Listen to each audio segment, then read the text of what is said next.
Bonjour à toutes et tous, bienvenue pour ce nouveau tutoriel pour tous aujourd'hui sur la vinaigrette. Donc pourquoi la vinaigrette? On s'est tous aperçus à la maison que quand on avait de l'huile et du vinaigre, on obtenait un mélange hétérogène et puis dès qu'on rajoute de la moutarde et qu'on agite, hop, comme par magie, on obtient quelque chose qui est plutôt homogène. Alors l'explication. Voilà le mélange hétérogène, on appelle ça un mélange même si on va avoir l'huile qui va rester au-dessus du vinaigre, n'est-ce pas? Ça s'appelle un mélange hétérogène. Pourquoi l'huile se trouve au-dessus du vinaigre ou le vinaigre se trouve en dessous de l'huile?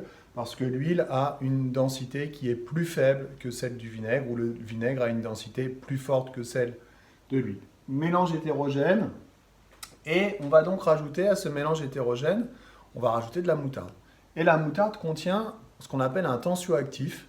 On appelle aussi ça une molécule tensioactive qu'on pourrait modéliser comme ceci. Deux parties bien distinctes avec une tête hydrophile ou lipophobe, c'est-à-dire qu'elle aime l'eau et qu'elle n'aime pas le gras. Et puis la queue qui va être plutôt hydrophobe et lipophile, c'est-à-dire le contraire. La queue, elle n'aime pas l'eau, mais elle aime le gras.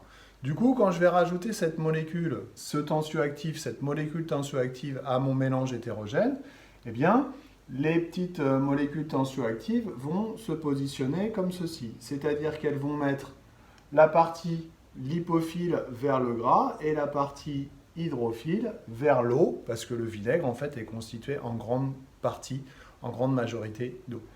On va avoir donc la répartition des molécules tensioactives comme ça, il suffira d'agiter et on va obtenir ce qu'on appelle une émulsion. C'est exactement le même cas qui se passe dans la mayonnaise, sauf que la molécule tensioactive aussi, elle peut venir de la moutarde si on met de la moutarde dans cette mayonnaise, mais elle peut venir de l'œuf parce qu'il y a des molécules tensioactives dans l'œuf.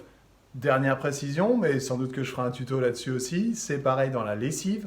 La lessive ou le savon contiennent des molécules tensioactives. C'est pour ça que cette lessive ou ce savon fait le lien entre la tache de gras qu'il peut y avoir sur le vêtement et l'eau qu'il peut y avoir dans la machine à laver. Voilà, j'espère que j'ai été clair. Je vous dis à bientôt pour un nouveau tutoriel. Allez, bye bye.